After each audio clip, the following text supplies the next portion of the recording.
বাংলাদেশ বেতার কুমিল্লা। প্রিয় শ্রোতা, কৃষি বিষয়ক ফোন-ইন অনুষ্ঠান থেকে সবাইকে স্বাগতম। কেমন আছেন? আমাদের আজকের বিষয় মাছের নিরাপদ খাদ্য, নিরাপদ মৎস্য উৎপাদনের অন্যতম পূর্বশর্ত। আমাদের সাথে সম্মানিত অতিথি স্টুডিওতে উপস্থিত আছেন কুমিল্লা জেলার জেলা মৎস্য কর্মকর্তা মোহাম্মদ বেলাল হোসেন, আর উপস্থাপনায় আছি আমি মোহাম্মদ মহসিন মিজি।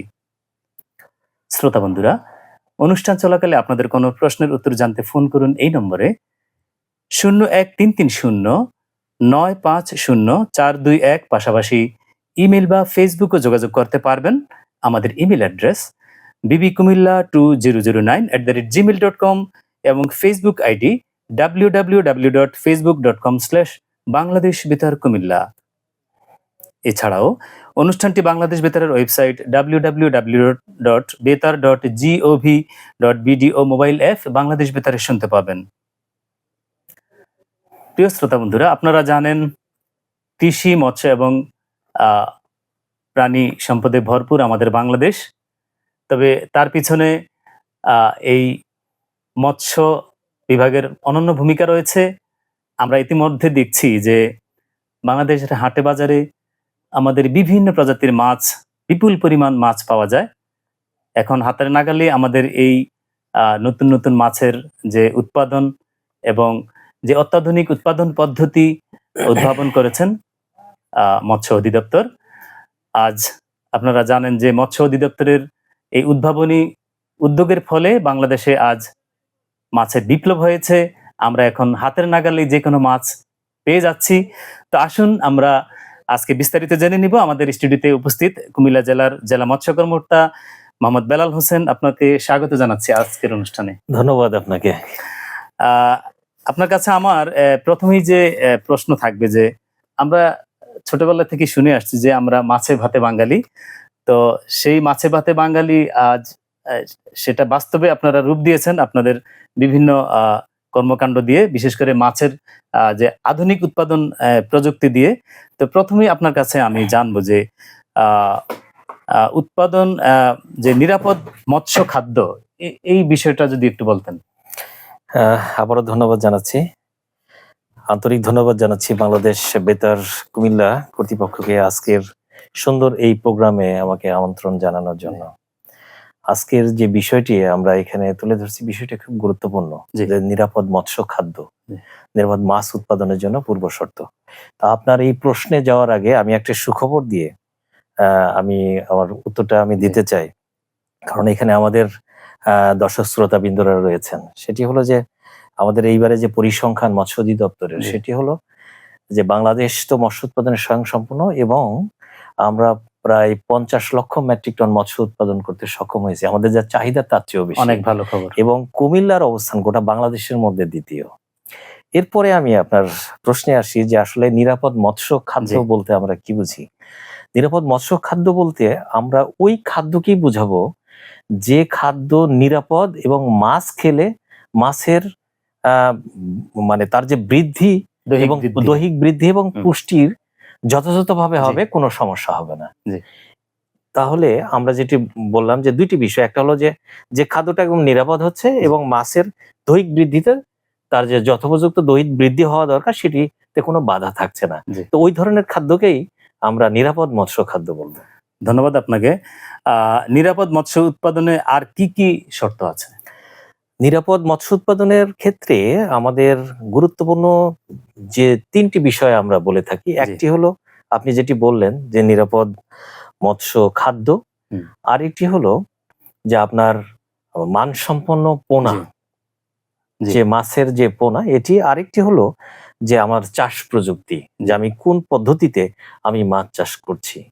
এই দুইটি বিষয় খুব গুরুত্বপূর্ণ। এক হলো নিরাপদ পোনার কথা বললাম, মানসম্পন্ন পোনা, আরেকটি হলো আমার চাষ প্রযুক্তি, মানে আমার যে পরিবেশে আমি মাছ চাষ করছি এইটি।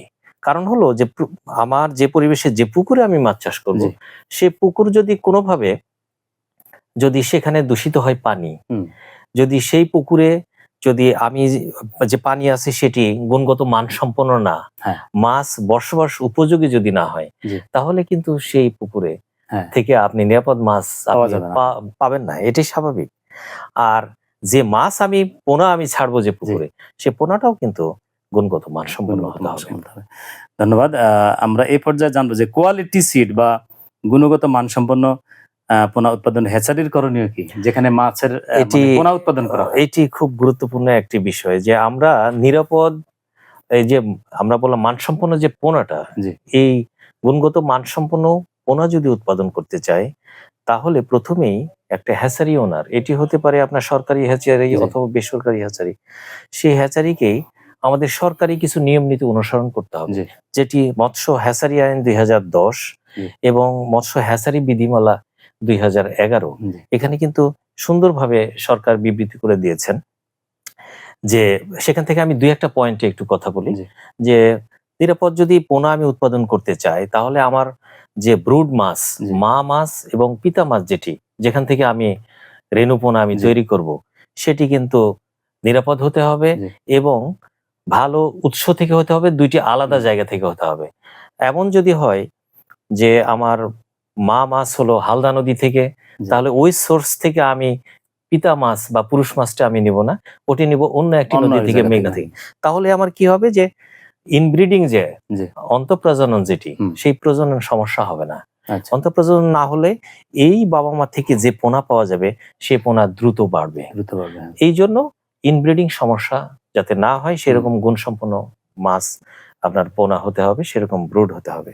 আরেকটি বিষয় আছে যে আমাদের আ এ যে ইয়ে থেকে আপনার যেই প্রজাতি, কেউ জি, যদি প্রজাতি আ হয়তো পুরুষ মাছ, ব্রুড মাছ, তার সাথে মা মাছ অন্য প্রজাতির ক্রস জি, করাচ্ছেন, এটি কখনোই করা যাবে না। আচ্ছা, সংকরায়ন, হাইব্রিডাইজেশন যেটি। হুম, ঠিক আছে? তাহলে আমার কিন্তু পরের প্রজন্মে যেয়ে মাছের যে প্রজন্ম, সেখানে হুম, হুম, সমস্যা হবে। মাছ বাড়বে না, জিনগত অনেক পরিবর্তন জি, আসবে। তো এই যে বিষয়গুলো, এই বিষয়গুলো স্ট্রিক্টলি ফলো করতে হবে। হুম, আরেকটি হলো যে নিরাপদ পোনা যদি আমি পেতে চাই, আমার যে ব্রুড যে লালন-পালন আমি যে পুকুরে করছি, জি, যে খাদ্য দিচ্ছি, সেখানেও কিন্তু খাদ্যের বিষয়টা হুম, আসছে। হুম। সেই খাবারটাও এবং সেই পুকুরের পরিবেশটাও আমার নিরাপদ হতে নিরাপদ হবে। হতে হবে। হ্যাঁ, ধন্যবাদ। প্রিয় শ্রোতা বন্ধুরা, আপনারা শুনছেন বাংলাদেশ বেতার কুমিল্লা কেন্দ্রের স্টুডিও থেকে কৃষি বিষয়ক ফোন-ইন অনুষ্ঠান। আমাদের আজকের বিষয় হলো মাছের নিরাপদ খাদ্য, নিরাপদ মৎস্য উৎপাদনের অন্যতম পূর্ব শর্ত। আ আমাদের সাথে আজকে স্টুডিওতে উপস্থিত আছেন আ আ কুমিল্লা জেলার জেলা মৎস্য কর্মকর্তা মোহাম্মদ বেলাল হোসেন। আ আর এই বিষয়ে যদি আপনারা আরো বিস্তারিত জানতে চান, তাহলে এই বিষয়ে আ এই নম্বরে ফোন করুন 01-330-950-421, পাশাপাশি ইমেইল বা ফেসবুকেও যোগাযোগ করতে পারবেন। আপনাকে আবারও স্বাগত জানাচ্ছি আপনার চমৎকার যে এই মৎস্য সম্পর্কে আমাদেরকে অবহিত করার জন্য। আমার এবারের প্রশ্ন আপনার কাছে যে মৎস্য অধিদপ্তর কিভাবে নিরাপদ মৎস্য উৎপাদনে ভূমিকা রাখছে? এটি আমাদের কিন্তু আমাদের যে মৎস্য অধিদপ্তরের যে ম্যান্ডেট আছে, তার জি, মধ্যে একটি ম্যান্ডেট হলো যে আমরা নিরাপদ মৎস্য উৎপাদন করব। জি, কারণ ২ টি কারণে। এক হলো যে আমরা যারা এই মাছ খায়, দেশবাসী যারা আছে, তারা যেন নিরাপদ মাছ থেকে যে পুষ্টি পাওয়ার কথা, সে জি, পুষ্টিগুণ যেন পায়। হুম, ১। এই মাছ আমরা দেশের বাইরে যখন রপ্তানি করতে জি, যাব, সেখানেও যেন মাছ হুম, নিরাপদ হয়। এটিকে সামনে রেখে আমাদের মৎস্য অধিদপ্তর যে ৩ টি বিষয় আমি বললাম, জি, যে পোনা, হুম, গুণগত মানসম্পন্ন পোনা, জি, নিরাপদ মৎস্য খাদ্য এবং চাষ প্রযুক্তি, এই ৩ টি নিয়ে কিন্তু আমরা কাজ করি। জি, এটি জেলা পর্যায়ে, আমার উপজেলা পর্যায়ে, প্রতিটি পর্যায়ে কাজ করা হুম, হচ্ছে। কিভাবে করা হচ্ছে? যেখানে পোনা উৎপাদন হবে, হ্যাচারি বেসরকারি হুম, হ্যাচারি যদি হয়, তাহলে আমরা সরকারি নিয়ম নীতি মেনে জি, ওনাদেরকে প্রশিক্ষিত করছি এবং ওনাদের বিভিন্ন রকম নির্দেশনা দিচ্ছি যে কোন কাজটা কিভাবে করতে জি, হবে।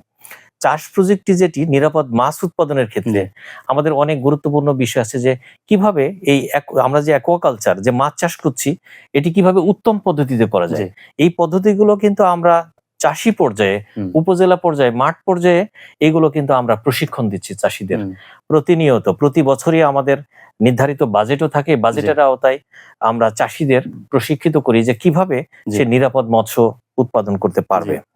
তো জি, এর পাশাপাশি আপনার যে খাদ্যের ব্যাপারটা, জি, খাদ্য যদি আমি নিরাপদ রাখতে চাই, নিরাপদ খাদ্য নিশ্চিত করতে চাই, জি, এখানেও কিন্তু মৎস্য অধিদপ্তর খুব গুরুত্বপূর্ণ একটা ভূমিকা পালন করছেন এখানে। জি, কারণ হলো আমাদের সরকার মৎস্য ও পশুখাদ্য আইন ২০১০ জারি করেছেন। জি, এর পাশাপাশি বর্তমানে এই যে রিসেন্ট আপনার ২০২৪ সালের ডিসেম্বরে জি, মৎস্য খাদ্য বিধিমালা একটি জারি হয়েছে। জি, সেই বিধিমালার আওতে যারা খাদ্য তৈরি করছেন, জি। যারা উৎপাদনকারী রয়েছেন, উৎপাদনকারীরা যাতে যথাযথভাবে খাবার তৈরি করতে পারেন, জি। মানসম্মত খাবার তৈরি করতে পারেন, সেই বিষয়গুলো কিন্তু আমরা মাঠ পর্যায়ে আমরা তদারকি করছি জি। এবং বিভিন্ন সময় প্রশিক্ষণ এবং সেমিনারের আয়োজন করছি, জি। যার মাধ্যমে ওনাদের যখন খাবার তৈরি করবে মাছের, সেই খাবারটা যেন নিরাপদ খাবার হয়। ধন্যবাদ। প্রিয় শ্রোতা বন্ধুরা, আপনারা যারা মৎস্য চাষের সাথে জড়িত আছেন, আমার মনে হয় আপনাদের জন্য আজকের এই অনুষ্ঠানটা খুবই ফলপ্রসূ হবে। আপনাদেরকে আহ্বান জানাবো যে এই অনুষ্ঠানটি বাংলাদেশ বেতার কুমিল্লা কেন্দ্রের যে ফেসবুক পেজ আছে, ফেসবুক পেজে ওখানে আপনারা পাবেন। যারা পরবর্তীতেও এখন যারা ব্যস্ত আছেন, যদি পুরো অনুষ্ঠানটা দেখতে নাও পারেন, আপনাদেরকে আহ্বান জানাবো আপনারা বাংলাদেশ বেতার কুমিল্লা কেন্দ্রের যে ফেসবুক আছে ওই ফেসবুক পেজে গিয়ে দেখতে পারবেন। তো আপনাকে স্বাগত জানাচ্ছি আবারও। আমার এইবারের প্রশ্ন হলো যে নিরাপদ মৎস্য খাদ্য নিয়ে একটু আপনাকে বলবো যে মৎস্য খাদ্যের পুষ্টিমান বলতে কি বোঝায়? এটি আপনি খুব যথার্থ একটি ভালো প্রশ্ন করেছেন, যে আমরা নিরাপদ খাদ্য বলতে যেমন বোঝালাম যে এই খাদ্যে অনিরাপদ বা স্বাস্থ্যের জন্য, মাছের স্বাস্থ্যের জন্য ক্ষতিকর কোনো কিছু থাকবে না। জি। এর পাশাপাশি আরেকটি বিষয় যে মাছ যাতে তার যথাযথ বৃদ্ধি হয়, এই বৃদ্ধির জন্য কিন্তু পুষ্টি তার প্রয়োজন। জি। যেমন আমরা যে খাবারগুলো সাধারণত তৈরি করা হয়, জি। উৎপাদনকারীরা, খাদ্য উৎপাদনকারী তৈরি করেন, সেখানে কিন্তু কয়েকটি ভাগে ভাগ আছে। জি। যেমন আপনার যদি বলি নার্সারি খাবার আছে, স্টার্টার আছে, জি। স্টার্টারের মধ্যে ভাগ আছে স্টার্টার 1, 2, স্টার্টার 3, জি। তারপরে এটি গ্রোয়ার এবং ফিনিশার। জি। তার মানে কি, মাছ যখন বাড়ন্ত অবস্থায় থাকতেছে, তার এক এক স্টেজে এক এক রকম খাদ্য সরবরাহ করতে হচ্ছে। এবং ছোট মাছের জন্য ছোট খাবার, এটি মূলত খাবারের সাইজের উপর নির্ভর করে এই যে খাবারের সাইজ গুলো হয়। আর যে এই খাবারগুলো তৈরি যখন করা হয়, তখন কিছু বিষয়কে পুষ্টির উপরে প্রাধান্য দেওয়া হয়। যেমন বলা হয় যে প্রোটিন, লিপিড বা ফ্যাট, কার্বোহাইড্রেট, ক্যালসিয়াম, ফসফরাস, আর্দ্রতা, এগুলো কত পার্সেন্ট থাকবে। যেমন প্রোটিনের ক্ষেত্রে আমি যদি উদাহরণ হিসেবে বলি, আপনার কার্ব জাতীয় মাছের ক্ষেত্রে যদি বলা হয় যে নার্সারি খাবারের জন্য প্রোটিন কমপক্ষে কত থাকতে হবে, বলা আছে ওখানে বিধিতে যে কমপক্ষে 28% থাকতে হবে। এটা যদি আমি বলি ফিনিশারে কত থাকবে, ফিনিশারে যদি আমার ওখানে বলা থাকে 22% থাকতে হবে প্রোটিন, তাহলে কিন্তু 22% নিশ্চিত করতে হবে। এই যে উপাদানগুলো, পুষ্টি উপাদানগুলো যেগুলোর নাম বললাম, এগুলো যদি যথাযথ ভাবে থাকে, তাহলেই আমরা কিন্তু ওই খাদ্যকে আমরা বলছি যে এটি পুষ্টি সমৃদ্ধ বা আদর্শ মাত্রা সম্বলিত মৎস্য খাদ্য। আর এই মৎস্য খাদ্য অনিরাপদ হতে পারে কিভাবে? এটি একটি মানে খুব গুরুত্বপূর্ণ বিষয়। আমরা সহজে বুঝতে পারি না যে মৎস্য খাদ্য কিভাবে অনিরাপদ হতে পারে। এটি আমরা সবসময় আমাদের ধারণা যে মৎস্য খাদ্য বানাচ্ছেন উনি মনে হয় যে শুধু অনিরাপদ করতে পারে। বিষয়টা কিন্তু তেমন না। যিনি তৈরি করছেন উনার উপরে তো একটা বড় ভূমিকা আছে, যে উনি যে র ম্যাটেরিয়ালস ব্যবহার করছেন খাবার তৈরির ক্ষেত্রে। যেমন আমি যদি বলি যে এই আপনার 28% সমৃদ্ধ খাবার তৈরি হচ্ছে, এখানে আপনার উপকরণ হিসেবে আপনার গমের ভুসি, চাল, কুড়া, আটা এগুলো ব্যবহার হচ্ছে, মাছ, ফিশ মিল ব্যবহার হচ্ছে। তো এই যে উপকরণগুলো, সেই উপকরণগুলো কিন্তু একদম নিরাপদ হতে হবে। যদি কোনো কারণে কোনো উপকরণের মধ্যে অনাকাঙ্ক্ষিত ক্ষতিকারক রাসায়নিক দ্রব্য, যেমন যদি বলা হয় যে আপনার ভারী ধাতু, আপনার নাম শুনে থাকবেন যে ভারী ধাতু, লেড, ক্যাডমিয়াম, এগুলো যদি থাকে, আর্সেনিক, তাহলে কিন্তু ক্ষতিকর। আবার অনেক ক্ষতিকর অ্যান্টিবায়োটিক আছে, যে অ্যান্টিবায়োটিক গুলো কোনোভাবে যদি এই খাদ্যের মধ্যে আসে, তাহলে কিন্তু এই অ্যান্টিবায়োটিক মাছের দেহে শুধু নয়, এটি মাছের দেহ থেকে মানুষের দেহ স্থানান্তরিত হয়। এই অ্যান্টিবায়োটিক যেটি ক্ষতিকর অ্যান্টিবায়োটিক, এই অ্যান্টিবায়োটিক কিন্তু আপনি যখন হিট প্রয়োগ করছেন তখনও কিন্তু এটি নষ্ট হচ্ছে না। কাজে এটি যদি বছরের পর বছর মানুষের দেহে জমা হতে থাকে, তখন কার্সিনোজেনিক একটা ইফেক্ট হতে পারে। তো এটি কারণে যখন যে উৎপাদন করছেন খাবার, তাকে দেখতে হবে যে এই ধরনের খারাপ কোনো ক্ষতিকর দ্রব্য যাতে না থাকে। তার মানে র ম্যাটেরিয়াল যখন ফ্যাক্টরিতে আসতেছে, এটি আমার টেস্ট করতে হবে, টেস্টের বিধান রয়েছে। উনি জাস্টিফাই করবেন যে এই খাবারের জন্য যে র ম্যাটেরিয়াল যেটি আছে সেটি নিরাপদ। আরেকটি হলো খাবার তৈরি হলো ভালোভাবে, এটি যখন আমি চাষি পর্যায়ে সরবরাহ করলাম, তখন কিন্তু চাষিরাও অনেক সময় বা যে ডিপো ওনাররা জি, আছেন, ডিপোতে রাখছেন খাবারগুলো, সে খাবারগুলো রাখার সময়, খাবারের বস্তা রাখার সময় ওনাদের খেয়াল করতে হবে এই খাবারটা যাতে কোনোভাবে ড্যামেজ না হয়। ড্যামেজ না হয়। এই যে এখন বর্ষার সময় কোনোভাবে যদি আর্দ্রতার পরিমাণ বেড়ে যায়, তাহলে কিন্তু ওই খাবারে আপনার বিভিন্ন রকম ফাঙ্গাস, ফাঙ্গাস, হ্যাঁ। মাইক্রোটক্সিন যেটি বলে, এই ধরনের দ্রব্যাদি কিন্তু সেখানে গ্রো করবে। জি। এটিও কিন্তু খুব ক্ষতিকর একটি মাছের জন্য রাসায়নিক ক্ষতিকর। দ্রব্য হুম। যেটি তৈরি হবে। তো এই ধরনের দ্রব্য চাষ পর্যায়ে চাষি যখন ব্যবহার করছেন, উনি যদি একসাথে অনেক খাবার রেখে কিছু খাবার ব্যবহার করলেন, কিছু খাবার যত্ন করে রাখলেন না, যেভাবে রাখা উচিত একটা মাচা বানিয়ে সুন্দরভাবে রাখার কথা, হুম। সেখানে রাখলেন না, কোনোভাবে এটাতে আর্দ্রতা বেড়ে গেল। আর্দ্রতা যখন ময়েশ্চারের পরিমাণ বেড়ে যাবে, তখনই কিন্তু এখানে ফাঙ্গাস সহ অন্যান্য অণুজীব কিন্তু আসবে। আসবে। যে অণুজীবগুলো কালক্রমে আপনার একটা বড় ধরনের একটি ক্ষতিকর হুম। ইফেক্ট ফেলবে। আলটিমেটলি সেই ইফেক্টটা যে মাছে পড়বে প্রথমে। হুম। মাছের দেহ থেকে মানুষের ultimate দেহেও আসবে। মানুষের দেহে আসবে। হুম। কাজে এই যে উৎপাদন থেকে শুরু করে যারা ম্যানেজমেন্টের দায়িত্বে আছেন, প্রতিটি স্তরে কিন্তু সতর্ক থাকতে হবে। যেকোনো স্তরে এই খাবারটা অনিরাপদ জি, হয়ে যেতে পারে। ধন্যবাদ আপনাকে। আর চাষীদের নিরাপদ মৎস্য খাদ্য প্রাপ্তিতে যে মৎস্য অধিদপ্তর কিভাবে কাজ করছে?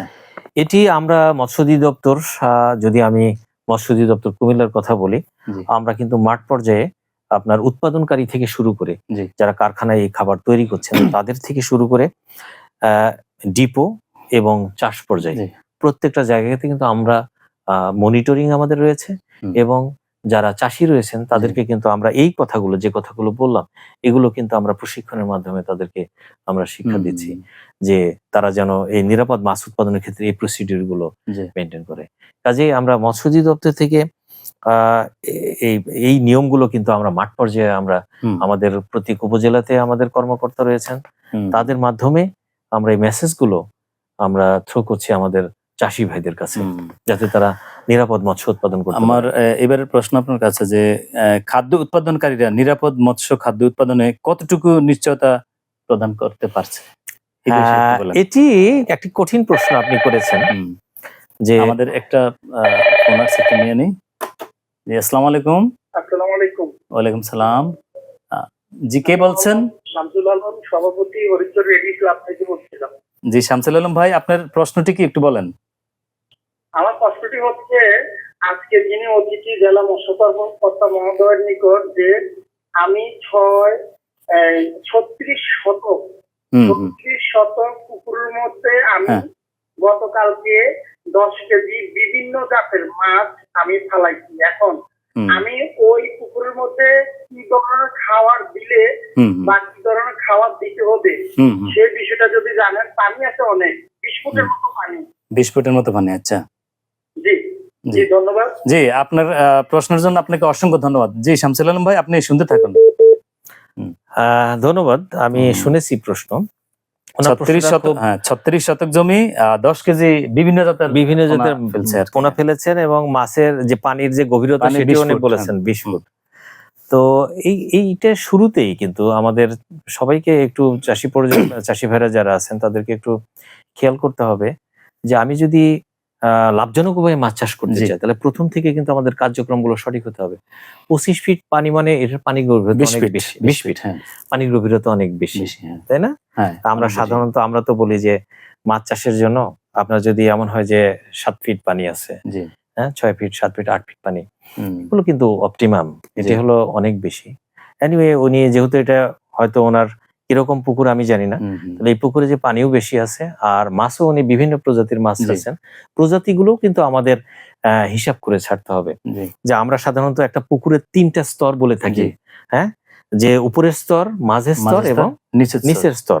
তো আমাদের কিছু মাছ আছে যারা উপরের স্তর পছন্দ করে থাকতে। জি, কেউ মাঝের স্তরে থাকে, কেউ নিচের স্তরে থাকে। জি। যখন কোনো চাষি ভাই কোন প্রজাতির মাছ ছাড়বো এটা চিন্তা করতে যাবেন, তখন কিন্তু এই স্তর অনুসারে মাছের প্রজাতিটা জি। সিলেক্ট করতে হবে। তো এই বিষয়ে আমি খুব যদি অ্যাকুরেট প্রশ্নের উত্তর এখান থেকে দেওয়া হুম, খুব সমস্যা হবে। হুম। আমার এই চাষি ভাইকে আমি অনুরোধ জানাবো, উনি যে উপজেলায় উনার বাড়ি, জি, উনি যেন একটু কষ্ট করে উপজেলা মৎস্য অফিসারের সাথে জি। উনি যেন একটু কথা বলেন, তাহলে স্পেসিফিক আরো কিছু পরামর্শ উনাকে দিবেন, হুম। যেটি নিয়ে উনার সামনের দিনে মাছ চাষ হুম। করতে অনেক সুবিধা হবে। জি, আমি আপনার সাথে একটু মানে এ সহমত পোষণ করছি যে আমরা যারাই মৎস্য চাষ করব, আমরা প্রথম থেকেই উপজেলা মৎস্য অফিসের সাথে যদি একটু যোগাযোগ করে আমরা চাষ করতে পারি, একইভাবে প্রাণী সম্পদ বা কৃষি সব ক্ষেত্রেই আমাদের প্রত্যেকটা উপজেলায় এরকম সেবামূলক প্রতিষ্ঠান আছে। আমার মনে হয় আপনারা যদি একটু যোগাযোগ করেন তাহলে আর্থিকভাবে আপনারা বেশি লাভবান হতে পারবেন। শামসুল আলম ভাই, আপনাকে অসংখ্য ধন্যবাদ। আপনি আমাদের সাথে এই যুক্ত ছিলেন। আমাদের মনে হয় আরেকটা ফোন আসছে, আমরা ফোনটা নিয়ে নিই। আচ্ছা, ওকে, ঠিক আছে।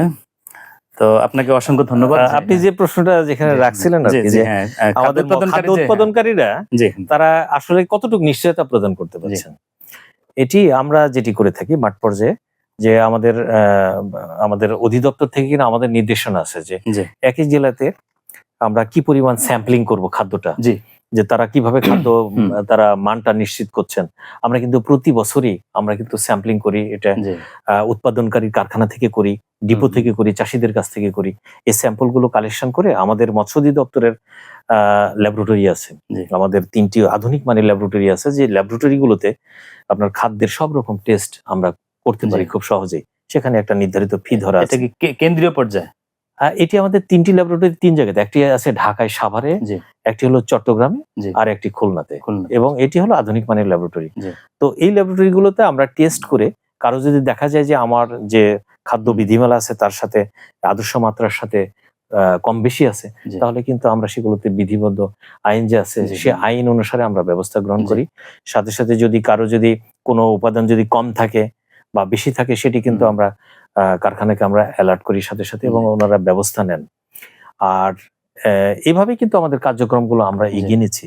আবার যদি মনে করেন যে কোনো চাষি ভাইরা তার বড় প্রজেক্ট আছে, অনেক খাবার তার ব্যবহার করতে হচ্ছে, তাহলে কিন্তু এই ধরনের থাকলে সংশ্লিষ্ট উপজেলায় যদি তারা যোগাযোগ করে যে এই খাদ্য নমুনাটা একটু টেস্ট করলে তাদের জন্য সুবিধা হবে, আমরা কিন্তু সেটিও আমরা টেস্ট করার আমরা ব্যবস্থা গ্রহণ করে থাকি। এখানে কি তাদের কোনো ফি দিতে হয় কিনা? ফি হলো যে আমাদের যেগুলো আমাদের ধরা আছে ম্যান্ডেটরি, যে এই বছরে এতগুলো করব, উনি যদি আগেই যোগাযোগ করে থাকেন তাহলে কিন্তু আমরা সেটা ফ্রিতেই আমরা করতে পারবো। হ্যাঁ, এটা তো খুব ভালো একটা খবর। ধন্যবাদ। আর উৎপাদিত মৎস্য যে নিরাপদ, তা কিভাবে নিশ্চিত হওয়া যাবে? এটিও যে মাছ কতটা নিরাপদ, মৎস্য আমরা যে উৎপাদন করলাম কতটা নিরাপদ, এটিও কিন্তু আমাদের আপনি জানবেন যে আমাদের মান নিয়ন্ত্রণ দপ্তর আছে, মৎস্য পরিদর্শন ও মান নিয়ন্ত্রণ দপ্তর, তাদেরও একটি প্ল্যান থাকে। সেই প্ল্যান অনুসারে কিন্তু আপনার প্রতিটি জেলা থেকে তাদের স্যাম্পলিং কিছু এরিয়া থাকে, সেই এরিয়া থেকে ওনারা মাছ নমুনা হিসেবে নেন, এবং এই নমুনাগুলো আমাদের সেই যে ল্যাবরেটরি গুলো বললাম সেই ল্যাবরেটরিতে কিন্তু মান যাচাই করা হয় যে আসলে কতটুকু নিরাপদ। এবং সেখানে আমি মানে অত্যন্ত আনন্দের সাথেই বলছি যে বর্তমানে যেগুলো আমাদের মাছ যেগুলো উৎপাদন হচ্ছে, যেগুলো টেস্ট হয়, এগুলোতে কিন্তু আমরা নিয়ার অ্যাবাউট 100% ভালো পাচ্ছি। এটা আমাদের জন্য কিন্তু ভালো মাছের। তার মানে আমাদের উৎপাদিত মৎস্য নিরাপদ। আমি যদি কিছু ক্ষেত্রে অ্যালার্ট আমাদের থাকতে হয়, যেমন চিংড়ি মাছ আমাদের দেশের বাইরে রপ্তানি হচ্ছে, ওইগুলো কিন্তু আমাদের টেস্ট হচ্ছে প্রতি কনসাইনমেন্ট ওয়াইজ, এই ল্যাবরেটরি গুলোতে টেস্ট হয়। তারপরে টেস্টের রিপোর্ট ভালো হলেই কিন্তু স্বাস্থ্যকর যে সনদ, সেই সনদ দেওয়া হবে এবং সেই সনদের মাধ্যমে তারা টেস্ট করতে পারে। কাজেই এটি এখন যদি আপনি মনে করেন যে আপনার একটা বড় খামার আছে, আপনিও একটু মাছ পরীক্ষা করতে চান, তাহলে আপনিও কিন্তু উপজেলার সংশ্লিষ্ট উপজেলার সাথে একটু যোগাযোগ করেন, আমরা এই ব্যাপারে আপনাদের সহযোগিতা করব। ধন্যবাদ। নিরাপদ মৎস্য উৎপাদন বৃদ্ধির সাথে সাথে মৎস্য রপ্তানি কি বাড়বে? অবশ্যই, এটা ডেফিনেটলি যে মাছ যদি যত নিরাপদ মাছ আমরা উৎপাদন করতে পারবো, আমরা কিন্তু ততই আমরা দেশের যে চাহিদা সেটি পূরণ করার পরে অতিরিক্ত মাছ কিন্তু আমরা দেশের বাইরে আমরা রপ্তানি করতে পারবো। আপনারা জেনে থাকবেন যে প্রায় আপনার আমাদের দেশ থেকে চিংড়ি, বিশেষ করে বাগদা চিংড়ি, গলদা এবং যেগুলো সাদা মাছ, বিশেষ করে দেশীয় প্রজাতির যেগুলো আহরণ করা হয় প্রাকৃতিকভাবে যে মাছ তৈরি হচ্ছে, এই মাছগুলো কিন্তু রপ্তানি হচ্ছে আমাদের দেশ থেকে। তো আমাদের ইলিশ মাছের ক্ষেত্রে রপ্তানির বিষয়টা কিন্তু সরকার যখন ঘোষণা দেন যে এই সময় এতটুকু রপ্তানি হবে, তখনই কিন্তু হয়। তাছাড়া কিন্তু আমরা এটি দেশের জনসাধারণের জন্য কিন্তু ইলিশ মাছটা সাধারণত এই সরকার এই বিষয়টা চিন্তা করে কিন্তু রপ্তানি করছে না। কারণ হচ্ছে যে আমাদের ইলিশ মাছ হলো জাতীয় মাছ, এবং এটি হলো খুবই সুস্বাদু কাঙ্ক্ষিত মাছ, যাতে প্রতি বছর আমরা অন্তত ইলিশ মাছ আমরা খেতে পারি। তো রপ্তানির বিষয়টা হলো যে রপ্তানি আমাদের উৎপাদিত মাছগুলো আমরা কিন্তু একটু ফোনটা নিয়ে নিই, হ্যাঁ প্লিজ। জি, আসসালামু আলাইকুম। আসসালামু আলাইকুম। জি, কে বলছেন? হ্যালো, জি, হ্যাঁ শুনছি, হ্যাঁ বলেন। মহসিন ভাই কথা বলছিলাম, মেহেদী হাসান মামুন, চট্টগ্রাম বন্দর থেকে, মানিকগঞ্জ থেকে। হ্যাঁ, মেহেদী হাসান মামুন ভাই কেমন আছেন? হ্যাঁ বলেন। এই ভালো আছি ভাইয়া, জি। কয়েকদিন পরেই যুক্ত হলাম। আচ্ছা, অসংখ্য ভালো লাগছে ধন্যবাদ। জি অনুষ্ঠান। হ্যাঁ, জি আমার প্রশ্ন হচ্ছে স্যারের কাছে, যেটি হচ্ছে আমরা গ্রামে দেখা যায় অনেক সময় একই পুকুরে বিভিন্ন ধরনের মাছ চাষ করে, অথবা হুম। আর কি সেটাকে বলে। জি জি তো সেখানে কি আসলে একই ধরনের খাবার সব ধরনের মাছের জন্য সরবরাহ করা যায় কিনা, এই ব্যাপারটি হ্যাঁ, চমৎকার একটা প্রশ্ন করেছেন, ধন্যবাদ আপনাকে। হ্যাঁ হ্যাঁ, আমি শুনেছি আপনি যে বিষয়টা বললেন, এটি হলো যে আমাদের চাষের কিছু প্যাকেজ আছে, আমরা বলি জি। যে ওই যে চাষ পদ্ধতিতে যে বলি, যেমন কেমন হইলো পরীক্ষা?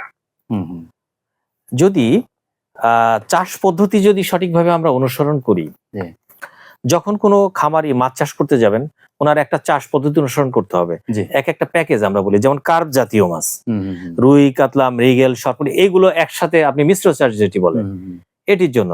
আরেকটি আছে, যেমন আপনি স্পেসিফিক ভাবে করতে পারেন যে পাবদা মাছের চাষ করলেন, জি। শিং মাছের চাষ করলেন, কেউ পাঙ্গাস মাছের চাষ হুম, করলেন, হুম, স্পেসিফিক প্রজাতি ওয়াইজ একক মাছ চাষ যেটি, জি সেটাও কিন্তু করা যায়। যখন মিশ্র চাষ করা হবে, তখন কিন্তু মিশ্র চাষের জন্য আমাদের খাবারটাও একসাথে কম্বাইন্ড, যেমন কার্প জাতীয় মাছের ক্ষেত্রে কিন্তু এই খাবারটা আলাদাভাবেই আপনি বাজারে কিনতে পাবেন। জি বলতে হবে যে আমি কার্প জাতীয় মাছ মিশ্র চাষ করছি, হুম, তাহলে আমার এই খাবারটার প্যাকেজ আলাদা, বস্তা আলাদা, আপনি যে বিক্রয় করছে সে জি। কিন্তু আপনাকে দিয়ে দিবে। কেউ যদি আপনি বলেন যে আমার পাবদা মাছ চাষ করছি, জি তাহলে পাবদা মাছের জন্য খাবার আলাদা, শিং মাছ চাষ করছেন তার জন্য কিন্তু খাবার খাবার আলাদা। আলাদা। কারণ হচ্ছে যে এক এক মাছের জন্য তার সঠিক বৃদ্ধির জন্য তার পুষ্টির ডিমান্ড এক এক রকম। জি যেমন কার্প জাতীয় মাছের ক্ষেত্রে যে পরিমাণ প্রোটিন লাগবে, জি। শিং মাছ যদি আপনি চাষ করতে চান, শিং মাছের চাষে কিন্তু প্রোটিন আর একটু বেশি লাগবে, লাগবে, হুম। এবং ওই মাছের খাবারের দামও একটু বেশি হবে। যে মাছের প্রোটিন যত যে খাদ্যের প্রোটিন যত মাত্রা বেশি হুম। থাকবে, ওই খাদ্যের দামও কিন্তু বেশি, মাছের দাম অত বেশি। মাছের দামও বেশি, হুম, স্বাভাবিকভাবে এটি। আপনাকে অসংখ্য ধন্যবাদ। আমরা এই একেবারে শেষ পর্যায়ে আপনার কাছে সর্বশেষ যে প্রশ্নটা আমার, যে নিরাপদ মাছ উৎপাদন বৃদ্ধিতে কুমিল্লাতে কি কি পদক্ষেপ আপনারা গ্রহণ করছেন? এই যে আপনি ভালো প্রশ্ন করেছেন। আমি প্রথমে বলেছি যে মৎস্য অধিদপ্তর বাংলাদেশের নির্দেশনা কিন্তু আমাদের প্রত্যেক জেলায় হুম, আমাদের একই নির্দেশনা আসে। জি এতক্ষণ আমরা আজকে যে বিষয়গুলো আলোচনা করলাম, এই সবগুলো কার্যক্রমই কিন্তু কুমিল্লা জেলায় হুম, হুম, আমরা চালিয়ে যাচ্ছি। এবং আপনি জেনে খুশি হবেন যে আমাদের কুমিল্লা জেলায় 17টি উপজেলা আছে, 17টি উপজেলা, এবং এখানে অনেক উপজেলা আছে যে এত মাছরাজে এত সমৃদ্ধ। জি আপনি দাউদকান্দির কথা যদি বলেন, প্লাবন ভূমিতে, সেখানে মাছ চাষের অনেক সম্ভাবনা, সেখানে মাছ চাষ হয়। তো এখানে ভালো ভালো অনেক বরুড়া উপজেলা, জি আপনার লাকসাম উপজেলা, বুড়িচং, এগুলোতে হুম, কিন্তু ব্যাপক মাছ চাষ হয়। জি এবং এই মাছ চাষে কিন্তু আমরা সঠিকভাবে এখানেও আমাদের সেই নিরাপদ মাছ উৎপাদনের জি। ক্ষেত্রে যে 3টি জিনিস বললাম, খাদ্য, জি। পোনা এবং চাষ প্রযুক্তি, এই আপনাকে 3টি নিয়ে আমরা মৎস্য অধিদপ্তর কাজ করে যাচ্ছি। আপনাকে অসংখ্য ধন্যবাদ। আপনার মূল্যবান সময় দিয়েছেন বাংলাদেশ বেতার কুমিল্লা কেন্দ্রের পক্ষ থেকে। ধন্যবাদ আপনাকে আপনাকে। আবারও ধন্যবাদ জানাচ্ছি। শ্রোতা বন্ধুরা, আপনারা শুনছিলেন কৃষি বিষয়ক পুনর্ন অনুষ্ঠান। আজ এখানে শেষ করছি। সবাই ভালো থাকবেন। আল্লাহ হাফেজ।